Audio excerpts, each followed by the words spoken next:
During the month or so before this seminar, the local and national news media carried stories about a federal judge finding the state of California tortured prisoners, including by spraying inmates in the face with pepper spray multiple times just to administer their antipsychotic medication.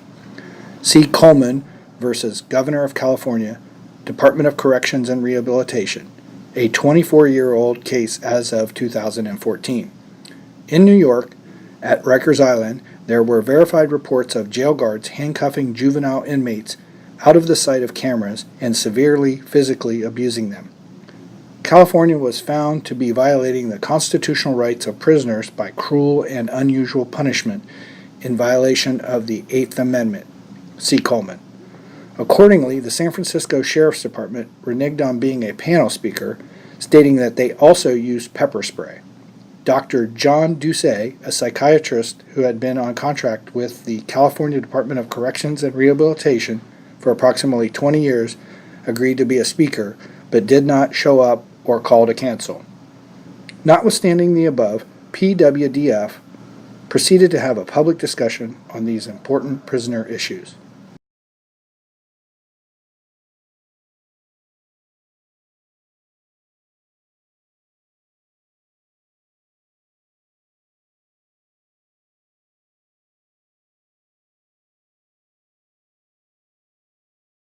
So I've talked a little bit about this, but the question is, why is prison especially bad for those with mental illness? Isolation is just toxic for a lot of mental illnesses, and it tends to exacerbate pre-existing conditions. And some of the SHU units, where California actually will imprison people on gang validations for decades, just on confirmation of the fact that they have been a member of a prison gang. There's reason to think that those kind of very long-term sentences to SHU units create some mental illness, even in people with no pre-existing conditions. The other issue is just that mentally ill prisoners tend to get in a lot of trouble. Prisons are very strict. They're places where the behavioral rules are very, very rigid, and violating those rules has very, very serious consequences. And a couple of the most basic consequences, aside from perhaps a use of force incidents involving staff, is that if you get in trouble, you have something called a classification point score. That's a score that the prison uses to place you. It's basically a score to determine how dangerous you are as a prisoner. There's 4 levels, so you could be a level 1 prisoner, a level 2 prisoner, a level 3 prisoner, a level 4 prisoner. Level 4 is the highest security level. If you're a level 1 prisoner, you probably live outside the fence. You could walk away, perhaps, but you don't want to, because you're probably not a level 1 prisoner unless you have a pretty short term. If you're a level 4 prisoner, there's very little programming, and you're in the highest security units, and you're around the most dangerous prisoners. So if you get into trouble a lot, your point score bumps up, and you're more likely to end up in a level 4 institution, where you're more likely to be locked down, and you're less likely to have work, and you're going to be around more dangerous fellow prisoners. The other consequence of rules violations is that you often will get sent to these punishment units called SHU units. And those are units where you may spend years, and you would be locked down for 22 and a half hours a day. So there's a kind of vicious cycle for a lot of mentally ill prisoners that I want to go through. This might be a little too detailed, but basically what happens is people get into trouble, and they get moved to segregation or to a higher security level or to some part of the prison where it's going to be harder to function as a person with severe mental illness. And so their mental health gets worse, and they get more rules violations.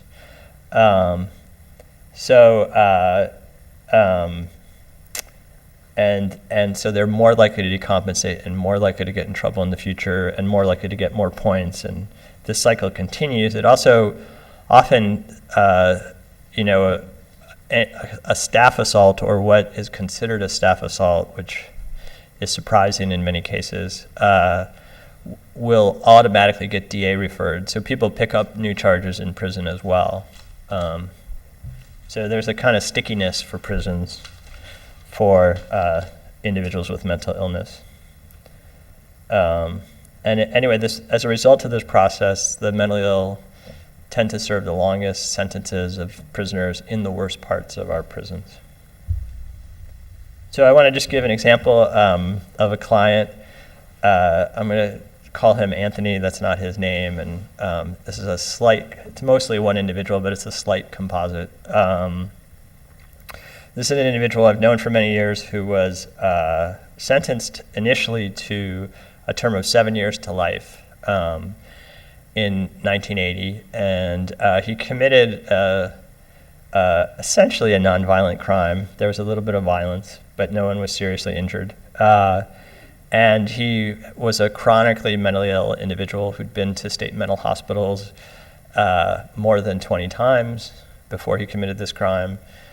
He had actually been given electroshock therapy at the California Medical Facility as a youth prisoner in his teens. And the judge, I think, very aware of these kind of mitigating factors, said, he tried to convince the prosecution to actually drop the level of the crime down after the trial so he could sentence him to 5 years.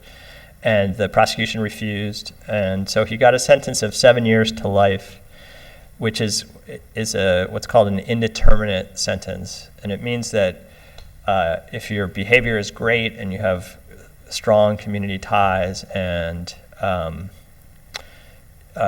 at 7 years, you would go to the parole board and they would hopefully let you out. But if you get in trouble a lot in prison and if they think you're dangerous, if they think you don't have insight into your crime, you can be kept in prison for your whole life. So actually around the 5th year, when he first went to the parole board, the judge actually wrote a letter reminding the Board of Parole Hearings that that this prisoner really should have just been sentenced to 5 years. But in spite of that, he's now been in prison for 35 years. And the reason is he gets in trouble all the time. So a lot of the rules violations that he gets in trouble for are pretty minor. He has a bunch of rules violations for self-harm, for self-mutilation, or for a suicide attempt, which I believe has been effectively banned by the department since around 2001. There was a head of mental health in the department who made it very difficult for anybody to issue a rules violation like that, but he had a bunch of those before that time. And he has what's called a SHU term in one of these punishment units, a security housing unit term, which he'll serve in a PSU, which is a mental health unit, until 2026. And he's 67 years old. So to be a level 4 prisoner, you need to have 60 custody points or higher. He has 699. And because of that, the Board of Parole Hearings is not very likely to let him out of prison. Question, Tom, in a case, and I know when I was a public defender in Florida, this question came up when a judge remanded an individual, well, I'll use Californian example, to CDCR. At that point, does the judge no longer have jurisdiction for sentencing time and guidelines? In other words, this judge, he said, but maybe it wasn't part of the sentencing order, that 5 years would be just. If he made it clear that he's sentencing 5 years, Sorry, Harold. Go back. Could the CDCR have the authority to, in effect, override the judge's specific terms of sentencing. Yeah, absolutely. So the judge actually has no power once the sentence is delivered in California. I think the judge has 60 days or something to do a recall, or there's some rule where a judge has a short period of time if they find a gross error to go back and fix the sentence. But once I often see when in somebody's sentencing hearing transcript, the judge say, well, I'm going to have them send you to this mental health program at this prison, which I've heard about, and this is what you really need. And the judge has no power to do that, and the Department of Corrections doesn't even look at that. Yeah, that's exactly what I heard many times, especially in the juvenile system, when the judge didn't want the child defendant to go get mixed in with adults, even if the child was certified as an adult, and would put it right in the order. But the outcome was that it was the Department of Health and Rehabilitative Services. Let's, for our purposes, just say it's the same as CDCR. The judge had no authority really to dictate, like follow an order dictating mental health treatment in general, much less any particular kind of program for mental health treatment, such as in a hospital. Yeah, that's right. The agency would trump. Yeah, it's totally the agency's call, and that's legally the agency has that power. And it's actually one of the innovations of mental health courts is that you have an informed judge with a panel of mental health professionals, right, who actually does have the power to manipulate and change the sentence based on the person's behavior, pretty much in real time as soon as the judge learns about new stuff. But that's only if they're diverted and not actually sentenced. And that's only and that only happens for low-level crimes and only in progressive counties. Maybe it's spread now, but historically, I think San Francisco has one, Marina has one, but that's a big problem. And in fact, in the case of this prisoner, I found in his trial court record in Oakland, actually, in the district court, this letter from the judge that went to the parole board. But when I went to the parole board, for his 17th hearing or something in 2009, they didn't put it in the packet that would have gone to his regular attorney for that hearing. They didn't even think enough of it to sort of keep it around, right at the top of his file, so people knew about it. So,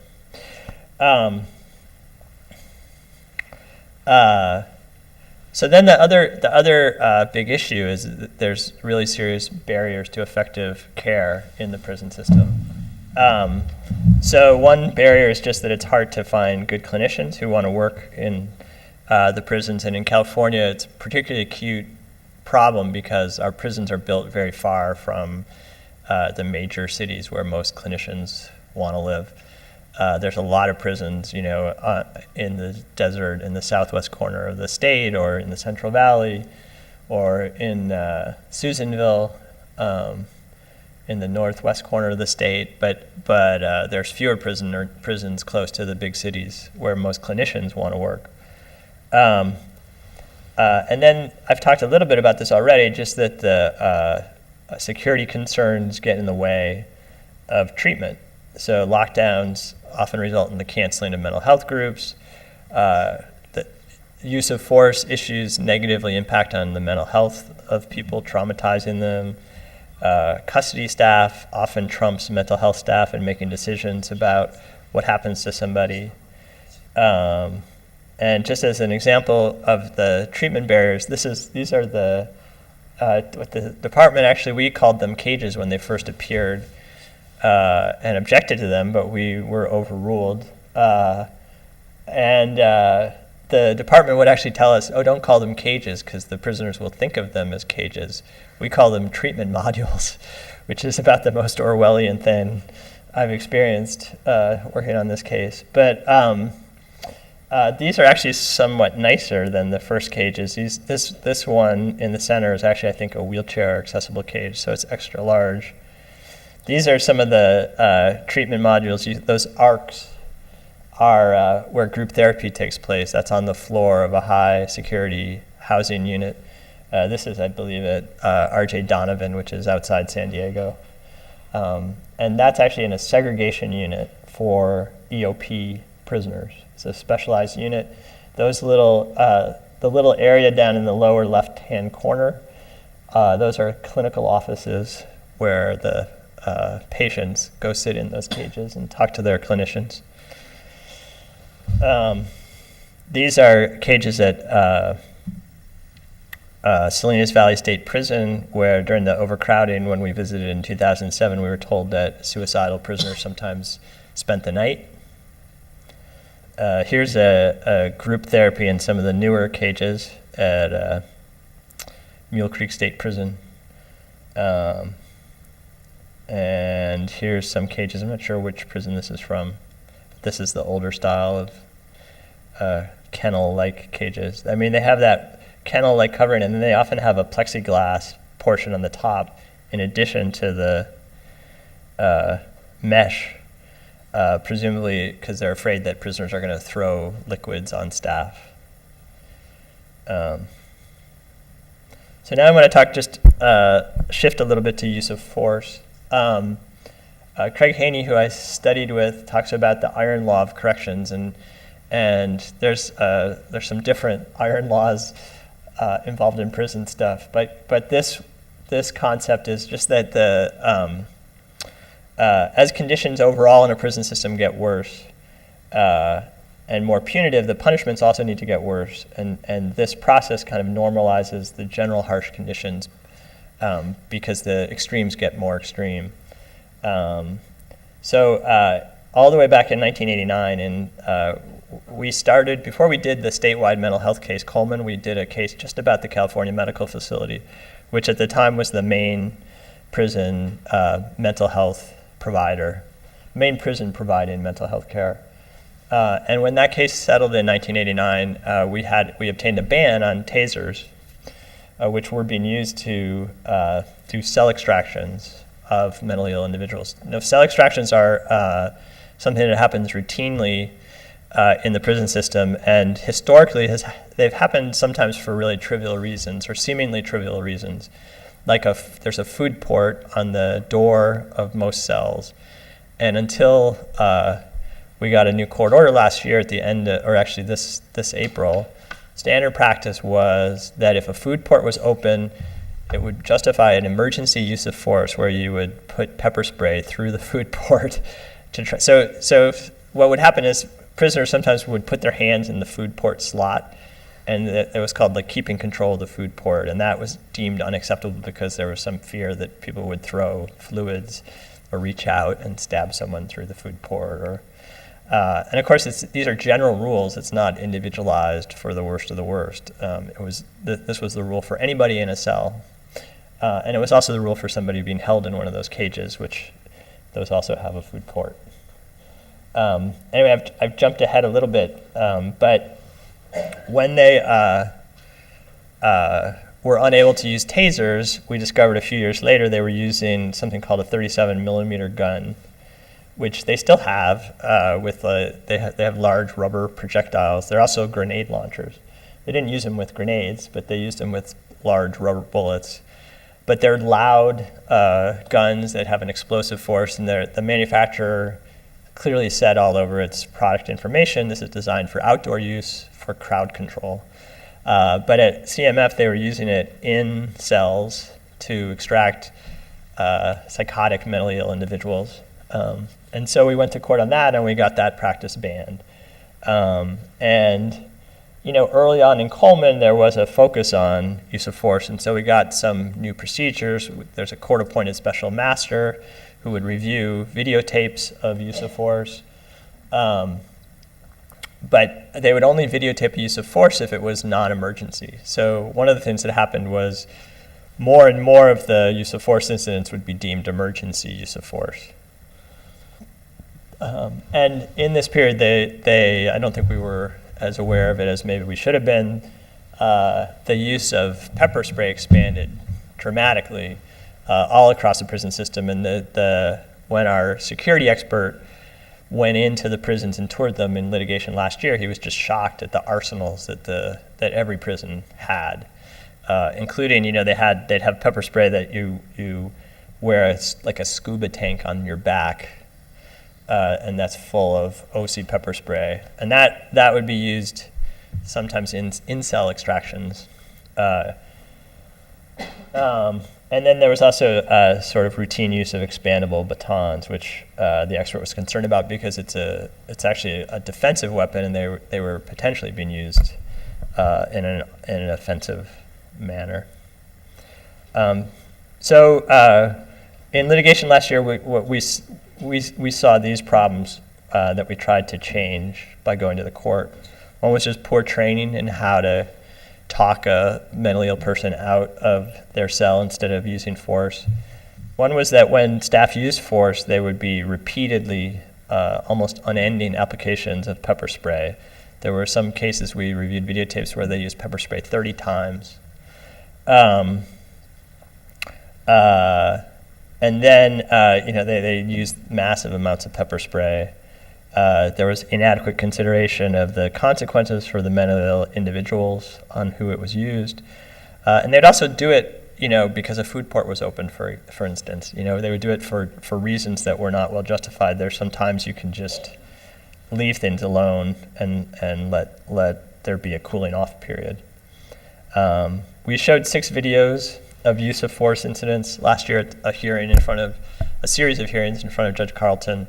And we thought about showing them to you today, but they're pretty graphic, and I don't know all of you and know if anyone has some of their own pre-existing trauma, so we decided not to show it, but you can see them at that website.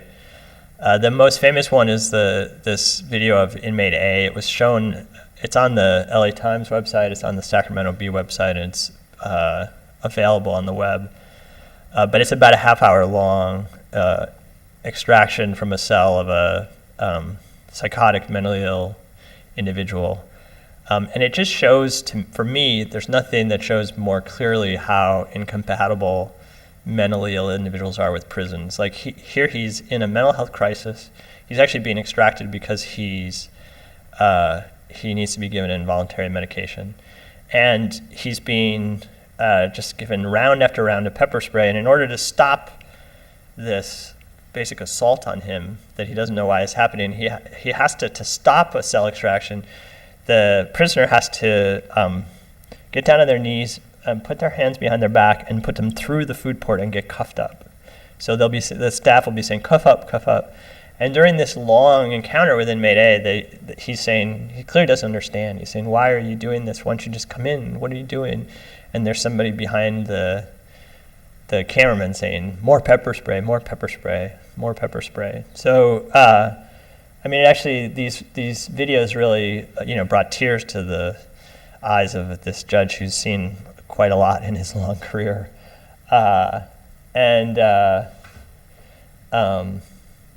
He kept saying, the prisoner just keeps saying, why are you hurting me? Why are you doing this to me? And it goes on and on. It goes on for 15 minutes at least.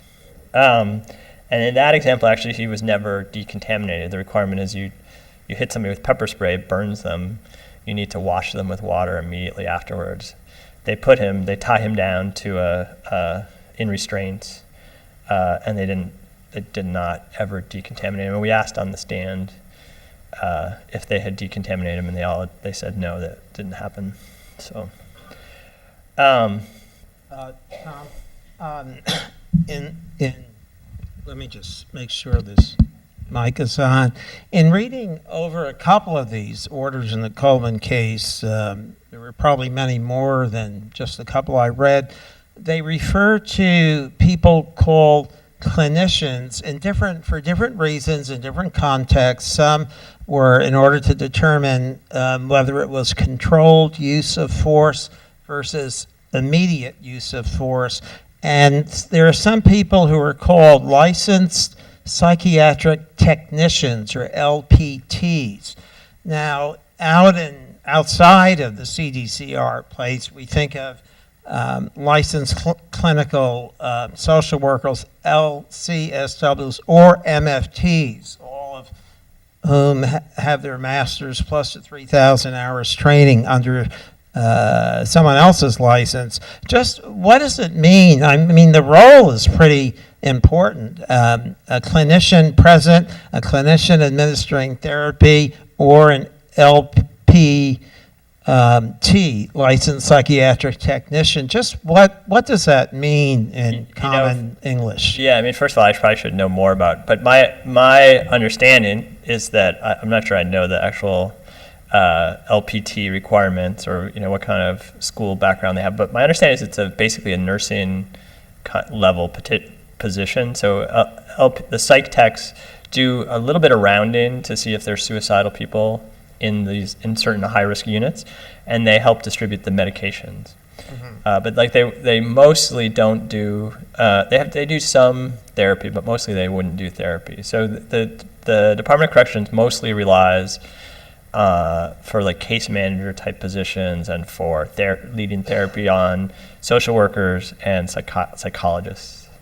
But a sign off for the pepper spraying, the type that came up at this evidentiary hearing, apparently their policy was, and I guess maybe it's changed, that they really needed a sign off by a clinician to determine what detriments would happen to the inmate, whether it was further or led to further decompensation of the disorder, or if there were other contraindications as to why it needed to be controlled and by how much. And I just see the word clinician there. So could that refer to a range of I have not people? seen. So in the videos I saw, it was not a LPT. It was either a social worker or a psychologist who was the person who attempted to talk the person out peacefully instead of having a use of force. But they don't record those interactions, and some of them seem very brief. Yeah, I noticed it says they tape record it, but not that part of the process. Yeah, where they try without force, just with a clinician. That's not required, or was not required, to be part of the videotaping process. It may be some confidentiality concerns, but they have not done that. I think it would be helpful to do that, because there has been training both of custody staff and of clinical staff since the order in April, and since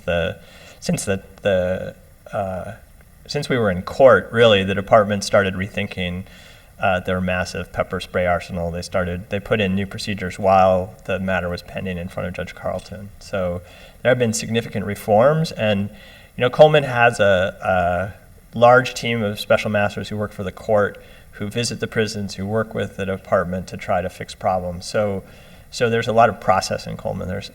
But there has been substantial revisions to the use of force policy since these videotapes took place. All 6 of them actually are online.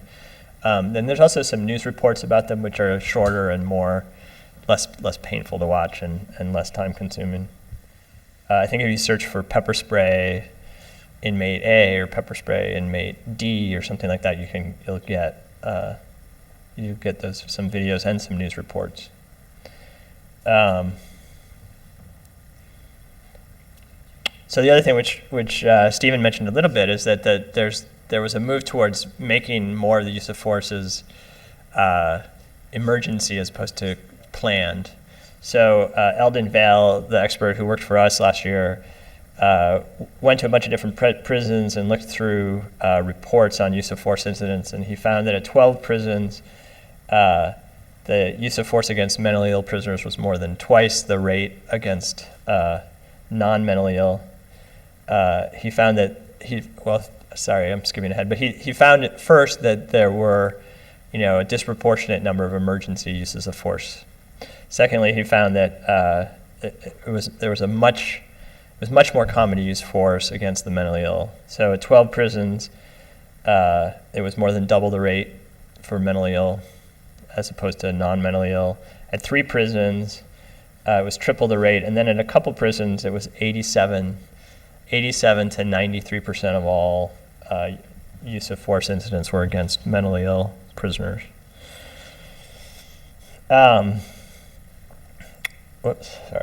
So I just want to talk then for a minute about the use of segregation and SHU units. I think I gave these figures earlier, but the overall prevalence rate for the CDCR population of mental illness is 28%. In segregation units, 42% of people are mentally ill, and in the SHU units, 36% are mentally ill. The CDCR's own studies show that about 45% of all suicides take place in these segregation units. As I said before, these are units where you often can find people who are psychotic and not being treated. So I think they're very toxic units for the mentally ill, and we went to court to try to limit that. So we got a bunch of new remedies. Last December, we got some orders requiring intensive review of treatment provided in DSH units and staffing. And the special master who works for the court has been working very hard to go out to all the state hospital programs and inpatient programs and monitor and work with the state to improve those programs. There was an order about suicide prevention, which is extraordinarily high in the CDCR. And there has been a special team going prison to prison and working on suicide prevention issues with clinical staff and custody staff. And then we obtained an order about mental health treatment at the highest hospital level of care for people on death row. And so San Quentin now has a 35 or 40 bed inpatient mental health treatment program for individuals on death row.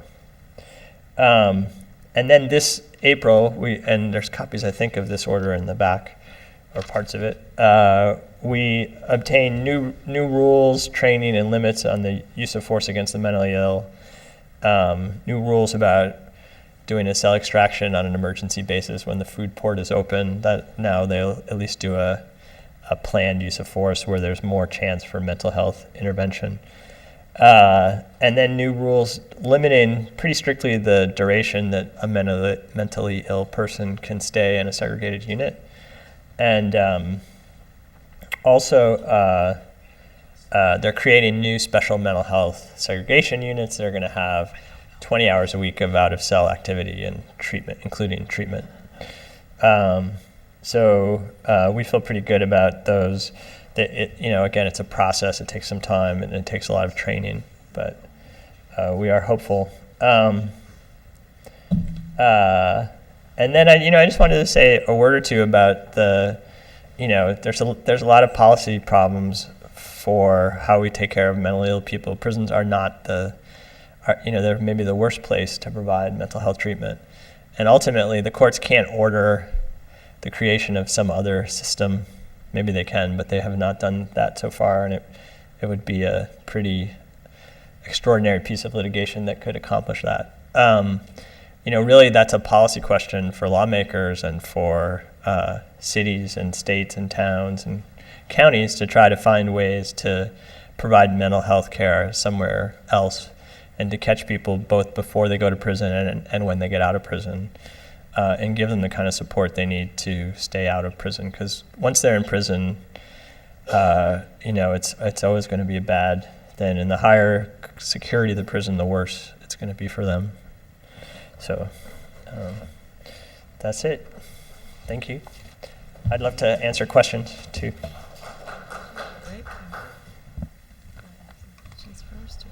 Yes, the lady in the third to back row. Well, I can't. There's talking to the mic, please.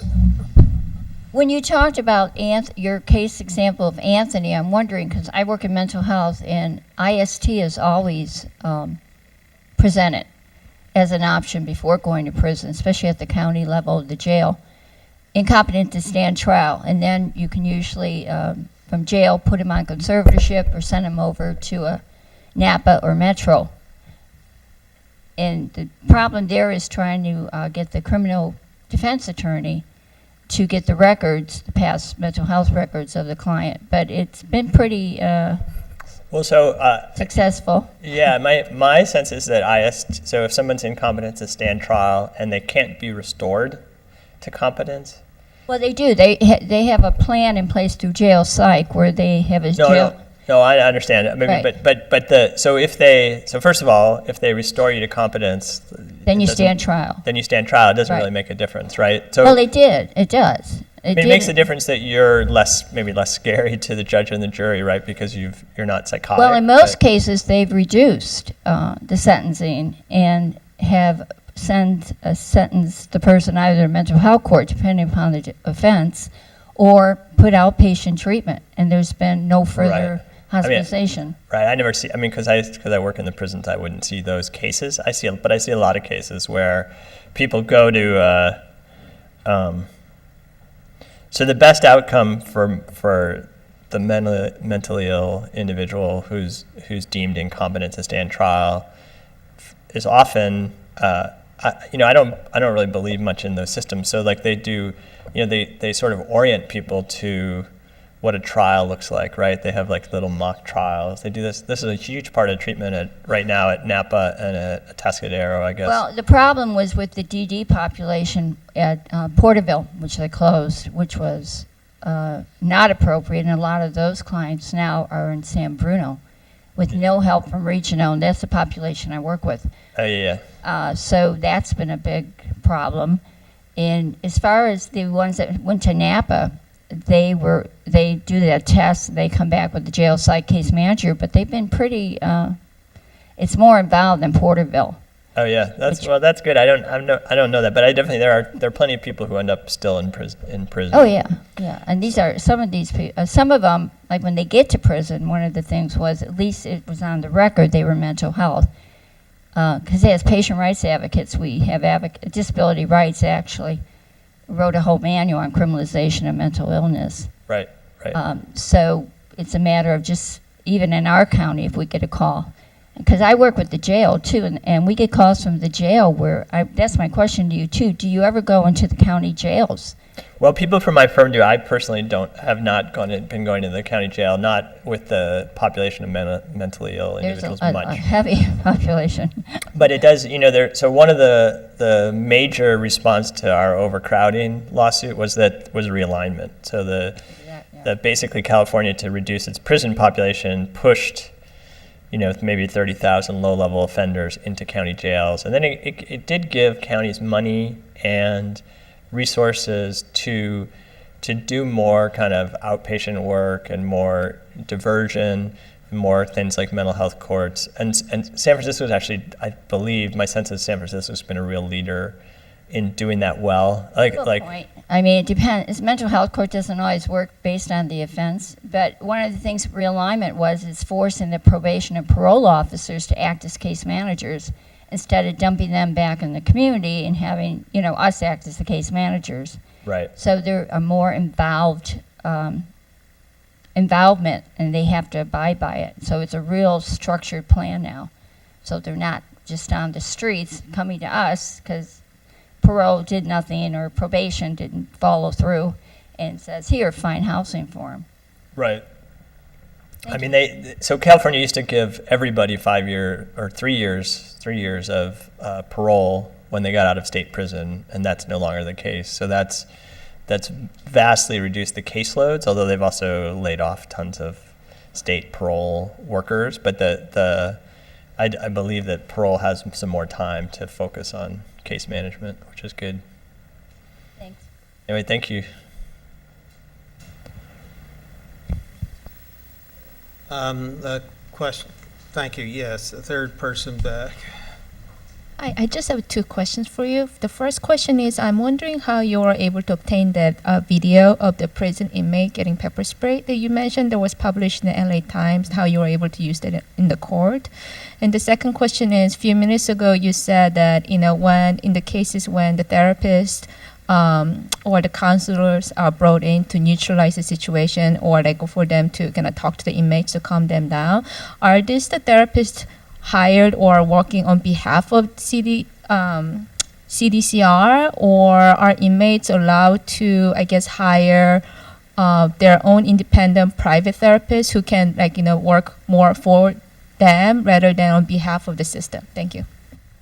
So just to start with the second question, because it's easier, they're CDCR employees. There is a provision in Title 22 which governs. Is it Title 22? No, it's.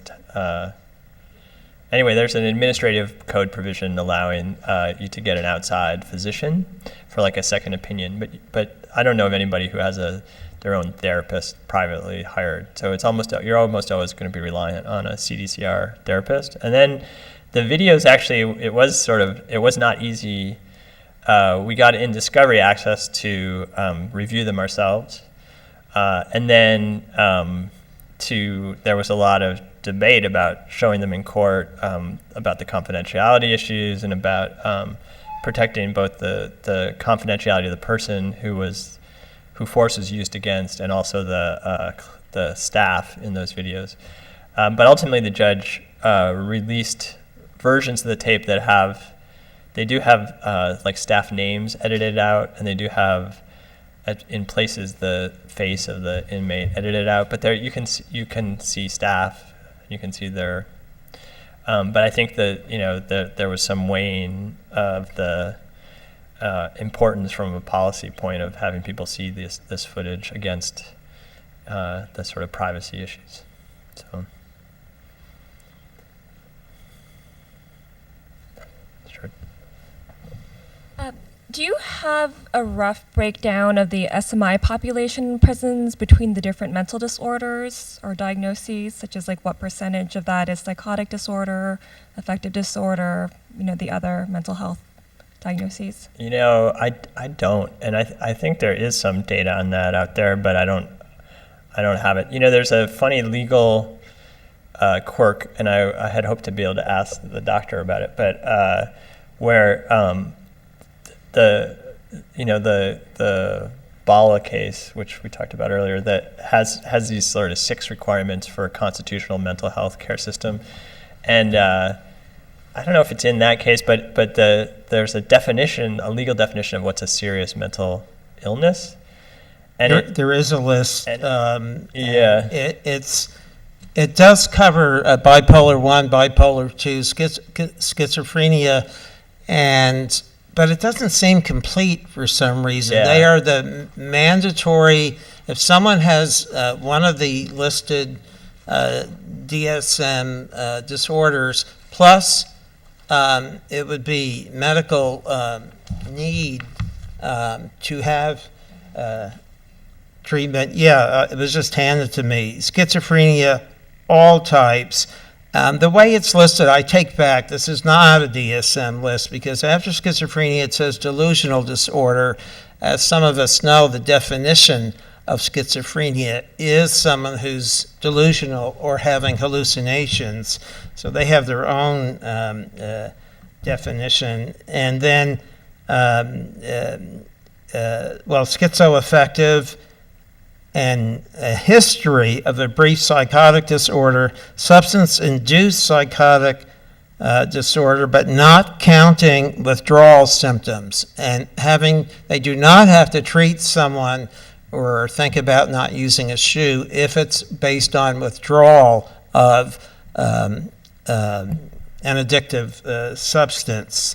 The list is not that long, I may as well just go through it. So it's substance-induced psychotic disorder, psychotic disorder due to a general medical condition or NOS not otherwise specified, major depressive disorder, bipolar 1 or 2. And that is the list. These are Axis 1, so it's not DSM-5, but that's okay.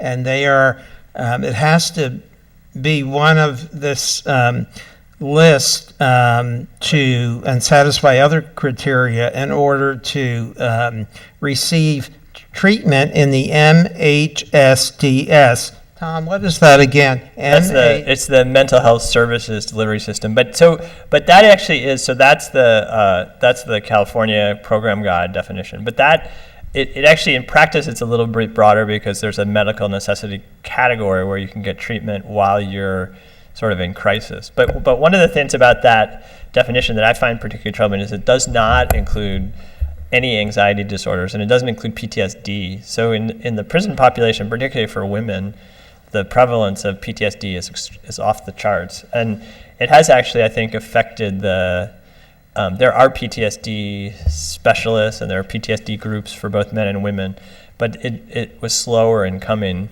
the treatment for those. And I think if it was part of the list, it would maybe be taken more seriously.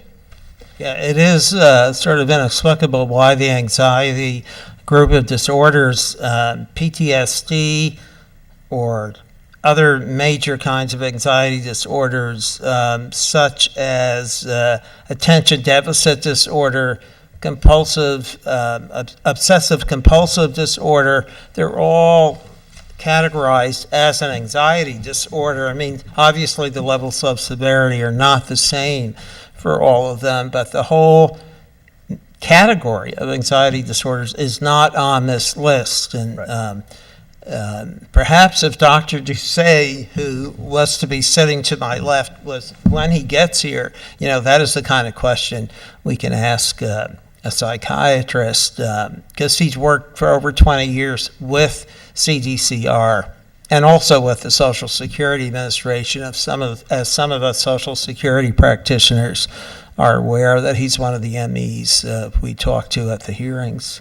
I mean, some of it maybe it's an artifact that the law hasn't, some of the case, you look back for case law 20 or 30 years ago, and maybe some of that law just hasn't kept up with the DSM. Is that possible? I mean, although certainly like obsessive compulsive disorder, there's people who were traditionally hospitalized for that, right? And it's characterized as an anxiety disorder, just like PTSD is, and ADHD, and there are many other kinds, but there aren't any anxiety disorders on the list.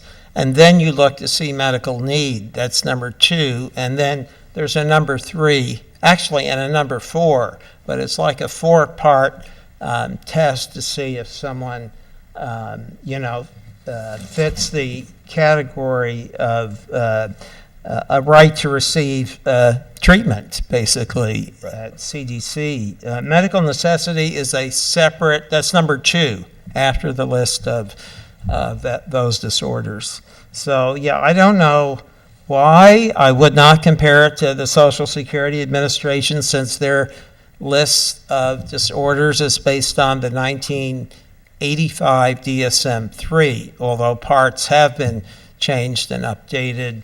I'm not sure. This is just based on something else, and I don't know what that is. I mean, to say something favorable about the Department of Correction I think where there are clinicians, they'll treat whatever mental disorders they see. It's just it has come up for us around specialized treatment for something like PTSD, right? In terms of groups. Where I think for a while it was hard for the clinicians to get permission to do those groups. But in terms of like sort of one-on-ones and stuff like that, people do get treated. It's not, I wouldn't say I've come across a lot of people who are getting excluded because of these criteria being applied rigidly. But the PTSD is a big deal, and I do think the Corrections Department now does have more groups for that. So. Incidentally, I've been asked to say that this list is in a handout. It's in the April 10th, 2014 order, which is outside of the auditorium. On the back of the tape, on the very back counter, we have the handout. Oh, it's in the auditorium, right, on the Right. back counter. We're going to take a short break, 10 minutes or so, after which time we're going to talk about triage, which means intake and assessment of prisoners. Obviously, the assessment's going to categorize these state prison residents into, and affect a large part of their treatment or non-treatment.